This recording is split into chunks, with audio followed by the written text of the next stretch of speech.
Salut à toutes et à tous. Ouais, après 4000 ans sans faire de vidéo, je vais en faire une qui va être montée à l'arrache et où je me montre pour la première fois en facecam, tout simplement parce qu'il y a une bombe qui vient d'arriver. Clairement, c'est la deuxième bande-annonce de Avengers Endgame et en plus, elle est directement sortie en français. J'étais assez étonné parce que des fois, il y a certains temps, semaines, voire même un mois qui se passe entre la sortie d'une bande-annonce ou d'un trailer en VO et en VF. Il y a un certain laps de temps, et là, il y a eu que quelques minutes entre les deux. Donc voilà, c'est mieux quelques minutes qu'un mois. Bref, là, je vais vous montrer la vidéo, donc enfin la bande-annonce. J'ai voulu la regarder en VF pour que ça soit plus facile pour vous pour comprendre. Alors oui, j'aurais pu mettre les sous-titres, mais pour ceux qui sont pas habitués aux sous-titres, voilà, j'ai préféré mettre en VF. Donc là, on va regarder la bande-annonce dans 3, 2, 1. J'ai l'impression que ça remonte à un millénaire. Je me suis extirpé de cette caverne. Je suis devenu Iron Man. Je me suis rendu compte que je t'aimais. Je sais que j'avais dit plus de surprises, mais j'espérais vraiment pouvoir t'en faire une dernière. Le monde a tellement changé. Ce qui est passé est passé. Il faut faire du mieux qu'on peut. Et parfois, la meilleure solution, c'est de tout recommencer.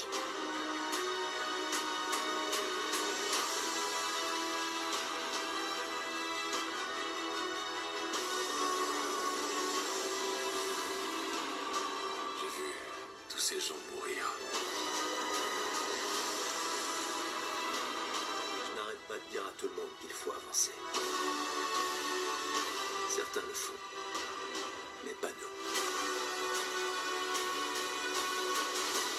Même si nous n'avons qu'une chance infime, notre devoir envers ceux qui ne sont plus parmi nous, c'est d'essayer. On va le faire. Quel qu'en soit le prix. Quel qu'en soit le prix. Quel qu'en soit le prix.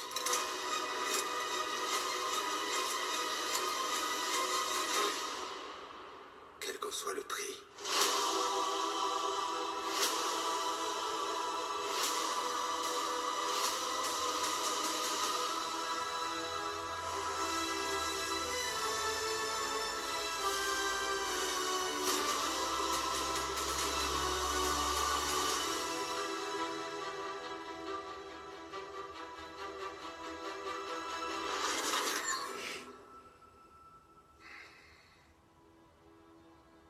Elle me plaît.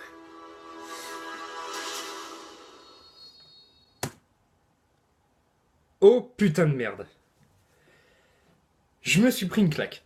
Honnêtement, je me suis pris une claque. Alors déjà, on va remonter il y a un an en arrière quasiment. Les bandes annonces d'Avengers Infinity War m'avaient hypé de malade, mais de ouf, comme jamais on m'avait hypé. Et là, c'est 1000 fois au-dessus quoi. Je suis hypé mais à donf. 24 avril, on est le combien? On est le 14 mars, c'est dans 1 mois et 10 jours. Ça va être beaucoup trop long pour moi d'attendre tout ça, hein. Honnêtement, c'est beaucoup trop long pour moi. Alors je vais juste... Voilà, peut-être que vous me voyez un petit peu mieux, je sais pas. Bref, que dire? Alors déjà, Tony Stark, il est touchant, mais de malade. De ouf, quoi. Je crois que la mort de Peter qui est clairement... En plus d'être mort dans ses bras, il a disparu physiquement dans ses bras. Je crois que là, Iron Man, Tony Stark, il est réellement touché, mais de malade. Parce que même dans Infinity War, même s'il y avait une ambiance assez sombre, il y avait toujours un petit peu l'humour de Tony Stark. On le voyait notamment avec Doctor Strange, avec Hulk, enfin, Bruce Banner, quand justement il n'arrivait pas à se transformer en Hulk, que Tony Stark lui dit « Vous me foutez la honte devant des magiciens ».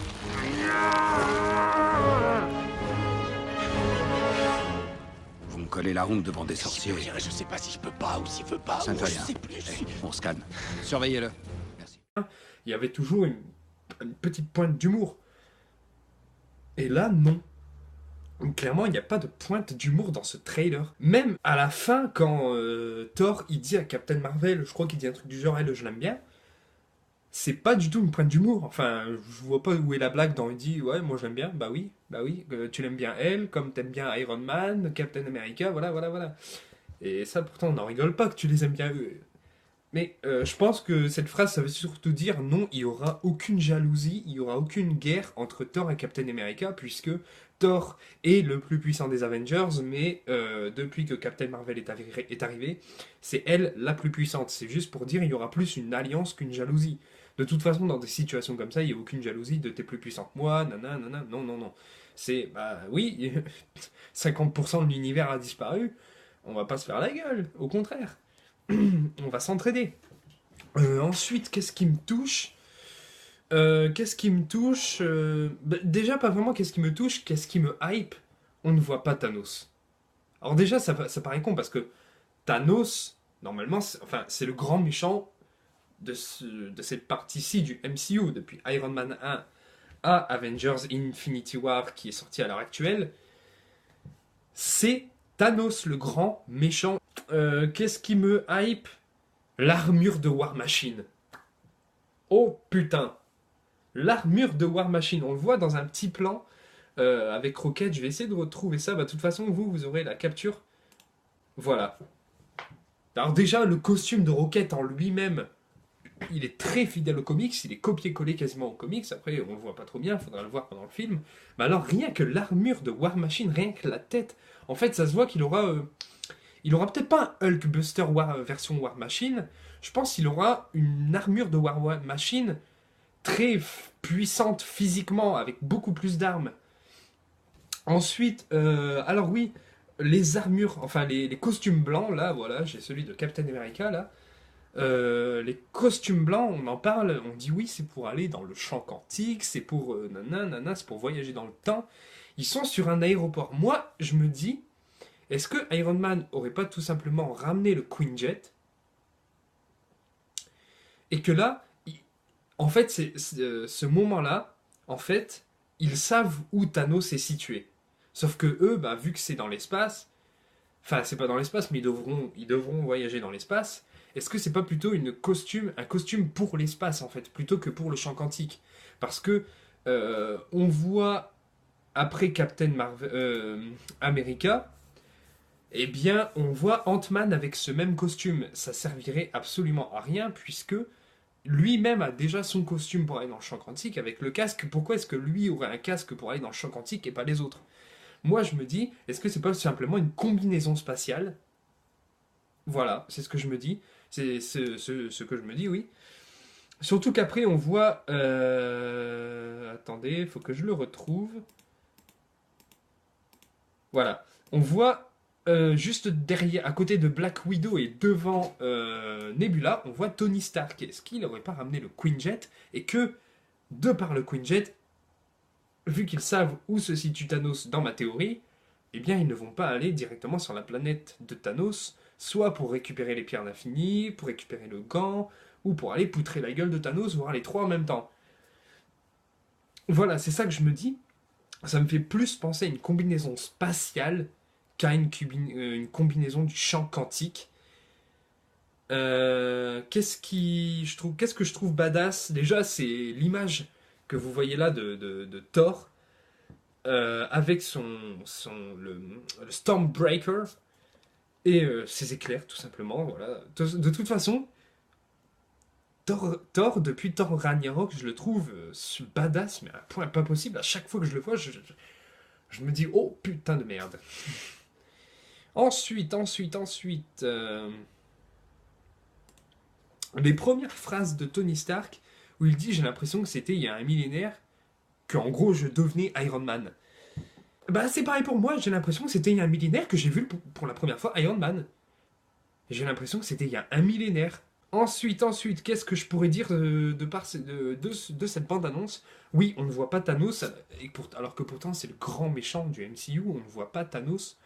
On l'a pas vraiment, on l'a pas vu en fait, on a juste, je crois que c'était dans la première ou dans la deuxième bande-annonce, enfin un trailer, où on voyait juste son bras démoli avec le gant de l'infini. On ne voyait rien d'autre. Alors que justement, je trouvais que pour les bandes annonces de Infinity War, on voyait trop de Thanos. On entendait trop Thanos. On entendait limite que lui, et on voyait pas que lui, mais on le voyait beaucoup, et je me disais, oui, voilà, mais moi, je veux voir plus que Thanos. Moi, je voulais surtout voir les pierres d'infinité, par exemple. Je voulais vraiment voir Thor, je voulais... Voilà. Je voulais pas spécialement voir Thanos. Ça peut paraître bizarre, hein, mais je ne voulais pas voir Thanos, non. Euh... Alors, j'ai un petit doute, je pense que c'est ça, hein, mais la deuxième voix qu'on entend après celle de Iron Man, Tony Stark, est-ce que c'est pas celle de Peggy Carter? J'ai un doute dessus, parce que, enfin, Peggy Carter en version âgée, parce que je vais vous l'avouer, Captain America, le soldat de l'hiver, je l'ai pas vu depuis un millénaire. Je crois que j'ai dû le voir une ou deux fois et je me souviens plus du tout de la voix de Peggy Carter âgée.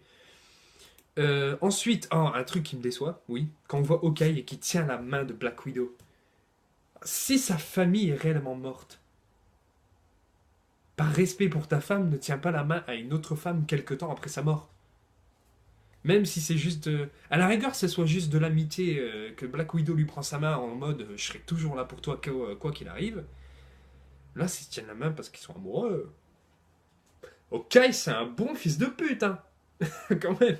Je suis désolé, hein, mais ta femme, elle meurt quelques mois, enfin quelques jours, quelques semaines ou quelques mois après le snap, je sais pas, après sa mort, tu tiens la main d'une autre femme, ça fait un petit peu bâtard. Ensuite, eh bien, voilà, je crois que j'ai tout dit. De toute façon, tous les plans pour moi sont badass.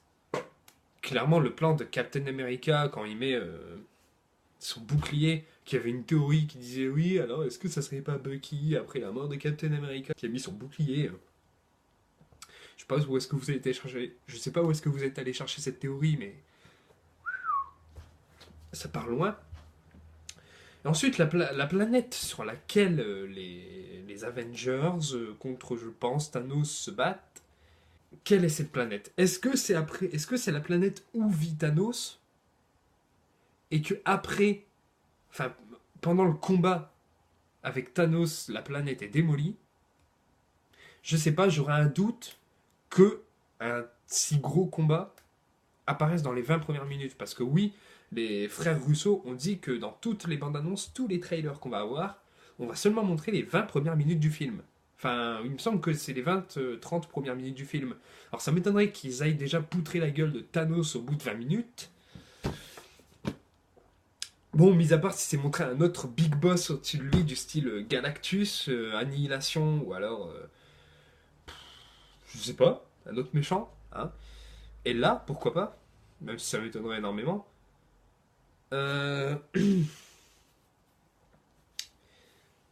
Voilà. Est-ce que c'est pas des flashbacks? Est-ce que c'est pas... même un voyage dans le temps, ça m'étonnerait. Un voyage dans le temps au bout de 20 minutes. Dans un film dans lequel vous n'avez... Enfin, dans l'univers, vous n'avez jamais voyagé dans le temps. Même Captain America, il n'a pas voyagé dans le temps. Il a juste hiberné, on va dire, pendant 70 ans. Dans un univers où vous avez jamais voyagé dans le temps, au bout de 20 minutes de film, on vous explique que bah oui, en 20 minutes de film, on peut voyager dans le temps. Ça serait un peu lourd quand même. Ça serait un peu trop bâclé. Un peu comme le montage de cette vidéo qui est vraiment fait à l'arrache, clairement. Parce que je voulais sortir la vidéo le plus vite possible pour vous montrer le trailer et ma réaction et ce que je pense de Endgame. Je n'ai pas réellement dit ce que je pense de Endgame, mais pour moi, il va être meilleur qu'Infinity War. Meilleur que Avengers le premier. Même meilleur que le 2, qui n'est pas un excellent film, mais qui n'est pas mauvais. Et moi, je me demande un truc, est-ce que pour une fois, dans un film du MCU, on va pas avoir réellement des conséquences? Parce qu'on sait que Spider-Man va revenir. On sait que Nebula va revenir. On sait que Black Panther, il va revenir. On sait que... Oh, Bucky, bon, il y a un petit doute. Mais Groot, on sait qu'il va revenir. Il y a un Gardien des Galaxies 3 qui va être fait. Voilà. Donc, voilà. Qu'est-ce que je pense de Endgame? Donc justement, on va avoir un film avec de vrais impacts. C'est-à-dire que, bah, vous vous souvenez, la mort de Nick Fury dans Captain America, le soldat de l'hiver, où en fait, il n'est pas mort. C'est-à-dire que on le voit mourir, 15 minutes après, on dit, bah non, il n'est pas mort. Alors que pourtant, pendant un an, pendant des bandes annonces, on nous a teasé le fait que Nick Fury va mourir. Bref. Est-ce que là, on va pas avoir de réelles conséquences? Alors, oui, une chose, Tony Stark a dit qu'il ne va plus incarner Iron Man. Enfin, Robert Downey Jr. a dit qu'il ne va plus incarner Iron Man. Retenez bien cette phrase et faites attention. Je ne vais plus incarner Iron Man. Est-ce qu'il a dit je vais plus incarner Tony Stark? Peut-être qu'on pourrait encore le voir dans le MCU ayant pris sa retraite et étant le mentor de Spider-Man ou alors d'un futur Iron Man, pas d'un descendant, mais on va appeler ça d'un descendant. Voilà. C'est comme, je crois, franchement, il y a plein de doutes qui sont mis. Comme, Chris Evans, il va plus incarner Captain America. Ouais, bah, peut-être qu'il va encore incarner Steve Rogers. Voilà, peut-être qu'il sera juste le mentor de quelqu'un. Enfin, ou alors juste, il sera encore là, il sera le mentor de personne. Moi, j'ai surtout ma petite théorie, c'est que Nick Fury va mourir.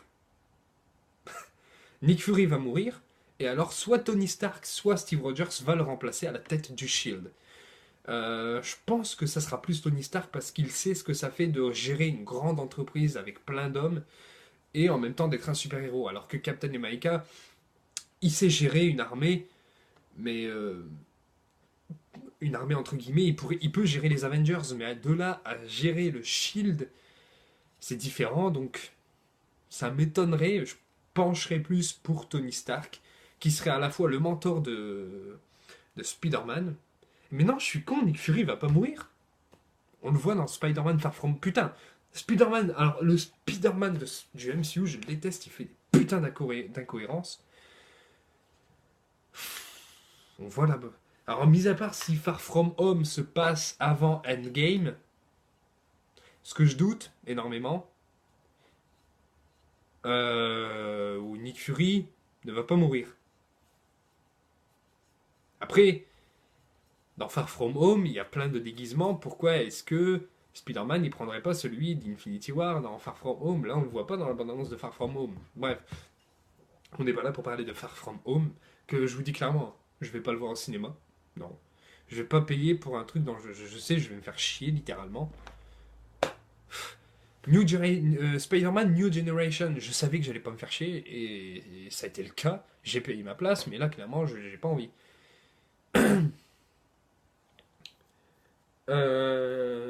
Que penser ensuite de Ant-Man? Pour une fois, j'en suis sûr à 1000%, ça va enfin être un personnage qui servira à quelque chose, et qui sera pas juste un super-héros de seconde zone du style de War Machine. Voilà. Justement, un truc what the fuck. Comment ça se fait que War Machine, qui est censé être un Avengers de seconde zone, il apparaît plus de fois dans Avengers que Ant-Man, qui n'est pas apparu dans Avengers en fait. Ant-Man, de base, devait être un des premiers films, même le premier du MCU, qui dans les comics est un membre fondateur des Avengers, et on va le voir que dans Avengers 4. C'est un peu chiant quand même, non? Bref, cette vidéo est terminée, j'espère qu'elle vous aura plu. Si c'est le cas, n'hésitez pas à aimer cette vidéo, à vous abonner à la chaîne et en commentaire à dire ce que vous avez pensé du MCU, de Infinity War, des bandes annonces et trailers de Endgame. Est-ce que vous attendez de Endgame? Est-ce que vous craignez aussi, pourquoi pas? Moi je crains qu'on nous annonce un film de dingue et qu'en fait ce soit pourri. Je pense pas, parce que les frères Russo pour l'instant ils sont pas mauvais. J'ai pas aimé leur Captain America, mais j'ai bien aimé leur façon de filmer. Shikikam, moi ça me dérange pas du tout, je suis pas aveugle, j'arrive quand même à suivre l'action. Bref, à bientôt tout le monde.